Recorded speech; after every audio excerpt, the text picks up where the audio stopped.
ఒక గిరిజన కుటుంబంలో పుట్టి టీచరు లేకపోయినా కాదు అని నిరాకరించిన ఫోకస్ పెట్టాడు, విద్యను అభ్యసించాడు. ఎప్పటికీ ఒక ఆదర్శంగా నిలిచే వ్యక్తి ఏకలవ్యుడని చెప్పి కూడా నేను మీకు తెలియజేస్తున్నా. అలాంటి వాడు గిరిజనలో పుట్టడం గిరిజన స్ఫూర్తికి ఇదొక నిదర్శనం. ఇదే కాకుండా ఆదివాసులందరూ వ్యవసాయం, అటవీ ఉత్పత్తులు, హస్తకళలు, జానపద సంగీతం, నృత్యం చేయడం, సాంప్రదాయ ఆహారాలు అంటే మళ్లీ ప్రపంచం మొత్తం ఈ యొక్క ఆర్గానిక్ ఆహారానికి శ్రీకారం చుట్టే పరిస్థితికి వచ్చారు. ఇవన్నీ ఆలోచించినప్పుడు భవిష్యత్తులో ఈ ఆదివాసులుండే ఈ ప్రాంతాల్లో ఎక్కువ అవకాశాలు కూడా ఉన్నాయని చెప్పి కూడా నేను మీకు తెలియజేస్తున్నా. అన్ని విషయాల్లో మీరు ముందుంటారు.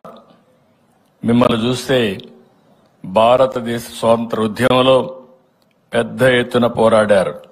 బిర్సా ముండా, తాత్వా బిల్, మన తెలుగు రాష్ట్రం నుంచి కొమరం భీం వంటి వాళ్ళు బ్రిటిష్ వాళ్ళ గుండెల్లో రైళ్లు పరిగెత్తించి స్వాతంత్ర ఉద్యమాన్ని నడిపిన విషయం మనం గుర్తుపెట్టుకోవాల్సిన అవసరం ఉంది.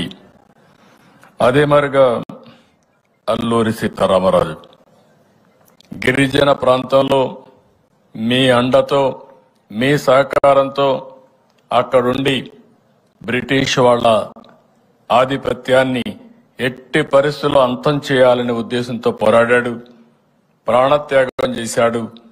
అందుకే శాశ్వతంగా ఆంధ్రప్రదేశ్కే కాకుండా ఈ దేశానికి ఒక ముద్దు బిడ్డగా మిగిలిపోయే పరిస్థితికి వచ్చారు. అలాంటి స్ఫూర్తి మీ అందరి ముందర ఉందని చెప్పి కూడా నేను మీకు తెలియజేస్తున్నా. వీటన్నిటికి కూడా మీరు చేసిన త్యాగాలు గాని, మీరు ఇచ్చిన మద్దతు గాని ఎప్పటికీ జాతి మరవదు. అలాంటి విషయాల్లో మీరు ముందుకు పోయారు. ఈరోజు మన దేశంలో మీరు ఒక్కసారి చూస్తే మన రాష్ట్రంలో అయితే 5.53% ఆదివాసులు రాష్ట్రంలో ఉన్నారు.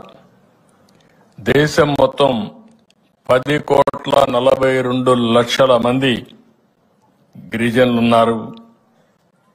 ఆఫ్రికా తర్వాత ప్రపంచంలో 2వ స్థానంలో గిరిజనులుండే దేశం భారతదేశం. ఇంకొక పక్కన దేశం మొత్తం 8.6% గిరిజనులుండే పరిస్థితి.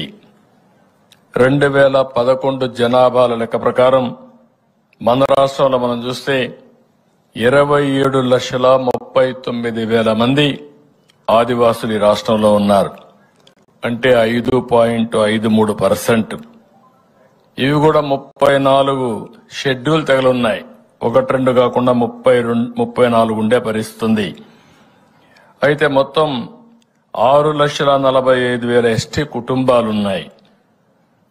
అటవీ ప్రాంతంలో 13,96,000 మంది ఉన్నారు. అదే మాదిరిగా మైదానంలో దగ్గర 13,43,000 మంది ఉన్నారు.